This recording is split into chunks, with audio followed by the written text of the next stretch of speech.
wakati Waziri wa Mipango Profesa Kitila Mkumbo anaeleza hapa kuhusiana na taarifa ya hali ya uchumi, alieleza juu ya namna ambavyo sekta mbalimbali zimechangia katika ukuaji wa pato la taifa.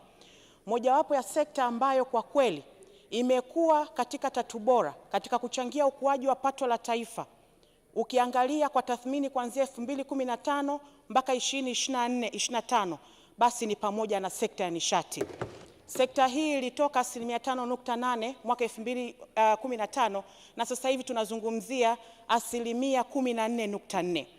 Mheshimiwa Mwenyekiti, jambo hili lisingewezekana bila umadhubuti wa kuendelea kuwekeza katika miradi inayohusiana na sekta ya nishati, lakini isingeweza kufanikiwa bila kutoa fedha kwa ajili ya utekelezaji wa miradi hii. Tumeshuhudia mafanikio makubwa sana katika sekta ndogo zote ambazo zipo katika sekta ya nishati.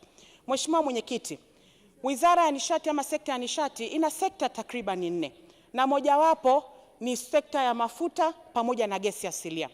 Mheshimiwa Mwenyekiti, katika kipindi cha miaka 4 tumeshuhudia mafanikio makubwa sana katika swala la gesi asilia. Tumeendeleza kwa kiasi kikubwa sana miradi ya uzalishaji na uendelezaji wa gesi asilia katika vitalu vyetu.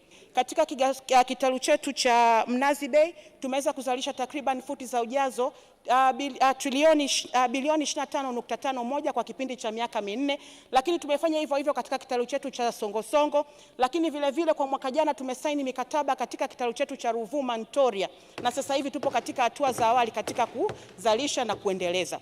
Katika miaka hii 4 tumekuwa tuna mafanikio makubwa sana katika kusimamia na kudhibiti bei kikomo za bidhaa za mafuta. Bei ya ndani ya bidhaa za mafuta imeendelea kuwa himilivu. Mojawapo ya sekta ambayo ni moyo wa uchumi katika taifa hili ni sekta ndogo ya umeme. Mmeona uwekezaji mkubwa sana ambao umefanyika katika sekta ndogo ya umeme. Hapa ulikuwa ukija kuanzia mwaka 2021 mpaka mwaka 2025. Mwaka 2021 uwezo wa kuzalisha mitambo ulikuwa takriban 1600. Lakini leo hii tumeenda mara 2. Tunazungumzia uwezo wa kuzalisha umeme takriban megawati 4000. Ni uwekezaji mkubwa sana ambao haujawahi kufanyika tangia taifa hili lipate uhuru. Ipo miradi ya uzalishaji, lakini ipo miradi ya usafirishaji pamoja na miradi ya usambazaji. Tulikuwa tuna kilomita za usafirishaji takriban 6000 ilivyofika 2021, lakini mpaka sasa hivi tumeongeza kufikia kilomita takriban 8000.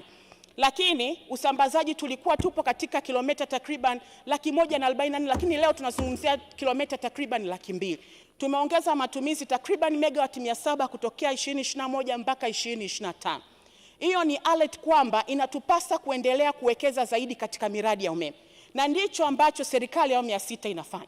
Iko miradi ambayo sasa hivi inaendelea, ikiwemo mradi wa Malagarasi ambao unaenda kuzalisha takriban megawati 34.5, lakini vile vile upo mradi wa kuzalisha umeme juu wa Kishapu ambao unaenda kuzalisha takriban megawati 150. Hii yote ni kwa sababu tunataka hapo mbeleni tusirudi katika changamoto ambayo tulikuwa nayo hapa nyuma, na ndio maana tumejipanga kwa miradi hii ambayo inatekelezeka sasa hivi, na tumejipanga kuanza miradi mingine inayokuja ili kuhakikisha taifa letu linaendelea kuwa na umeme ambao unaendelea kuwa himilivu kwa kipindi kirefu kinachokuja.